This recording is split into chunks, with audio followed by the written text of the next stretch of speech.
Once inside, he gave his punching bag a good whack because he knew he had just given the girls more ammunition to use against him for whatever form of torture they would find entertaining. He looked around his room and for the billionth time thanked God that he was the only boy born to a set of triplets. He didn't have to share his room, or anything else for that matter, with anyone. Unlike the girls who were always fighting over whose stuff was on whose side of the room or who had touched whose stuff when it was quite obvious whom it belonged to. No, he had the privilege of being the only king of his domain. His room was very large as the girls, but because it was inhabited by only one, it seemed much larger. His captain's bed was unmade as usual and supported several Xbox game cartridges, joystick, and him most of the time. His computer table, which he hardly ever used, was in the left corner of his room, and his Xbox game system sitting atop his TV was next to his bed.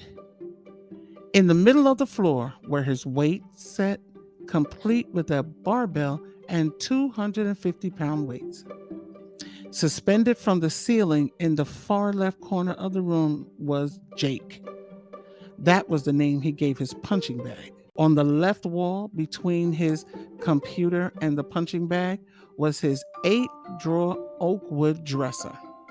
His mother always felt this piece was a complete waste due to the fact that Matt's clothes were always either on his bed, on the closet floor, or strewn all over his bed. The only orderly place in Matt's room was the top of his dresser, which is where you could find Matt's earring collection, colognes, jewelry box of gold and silver chains, rings, and pictures of his many girlfriends. When he finished surveying his room, he walked back to shut his door and looked at himself in the full-length mirror hung on the back of his closet door. He looked at his head and was glad he had waited until last night to get his hair cut. It was absolutely essential for his hair to be perfect at all times. This was one of his trademarks. He took off his t-shirt and looked at his body. Flexing his muscles, he turned this way and that, and determined his endless hours of weightlifting were finally paying off. Yes, he looked good. The females were already paying lots of attention to him, but now he knew there would be no stopping them. And he, being a junior in high school, meant he would be around an older crowd. He couldn't wait to get to school to see what he could get into this year. Looking closely at his face, he wondered if he would let his sisters talk him into wearing those gray eye contacts today, like he'd done at their prom. The girls were sweating him big time at the prom, talking about how cute his eyes were. He thought they were stupid, asking if they were really his eyes. Those same dumb girls had seen him every day since the first day of junior high. And here they were asking him if his eyes were really gray. Dumb. But this would be different. Only the new girls would think he had gray eyes. The juniors would know.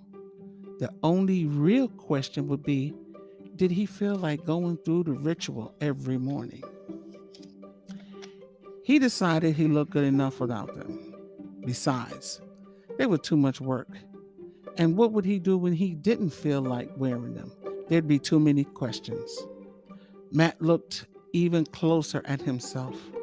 Skin the color of cocoa butter, hair naturally curly and always kept short and wavy, eyes almond shaped with a slight upward slant on each outside corner, nose not too wide and not too pug, lips not quite pouty like his sister's, but full enough to be inviting to the ladies.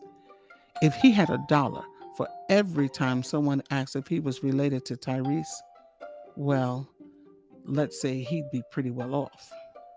Yes, Matt was indeed one good looking guy. He opened the closet to get his new jeans and new t shirt that he would be wearing on the first day when he heard the shower turn off in the bathroom. It's about time, he thought to himself. But he knew the battle had just begun. The final victory was when he was actually in the bathroom with the door locked. He stepped into the hallway just as Net was opening her door. I'm next, she said, looking him defiantly in the eye. Y'all take too long. Let me go first. I'm only going to be a few minutes. I took my shower last night. Then y'all can have the bathroom. Come on. But he could see by her expression his pleas were falling on deaf ears. This battle of the bathroom was an endless, ageless point of friction that ceased only on their mother's days off. She served as a referee and dictator, and when she was home, there was justice and peace for all.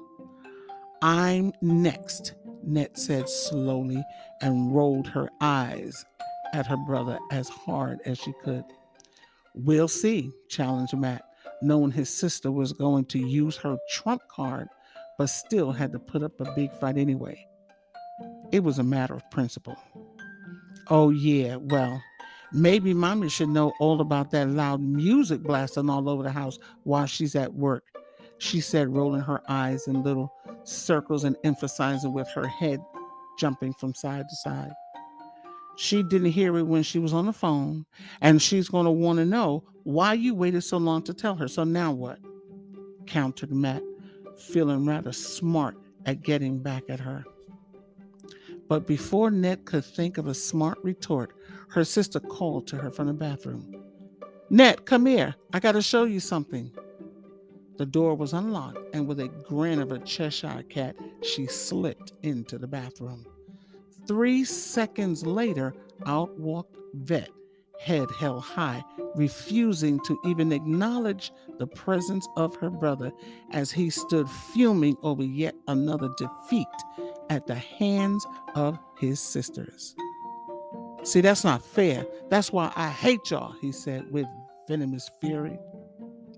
As she was closing her door, she sang over her shoulder in a sweet little voice. Next time, get up earlier because life is unfair. The last thing Matt heard as he walked back into his room, slamming his door, was Net in the bathroom, imitating the voice of Major Payne, that annoying movie that the girls kept watching over and over again, asking, Who's the dummy now? Vet smiled to herself, imagining the look on her brother's face. She knew he was boiling mad at them, but she didn't care. He should have he should be used to it by now. Teaming up against Matt was the girls' favorite pastime.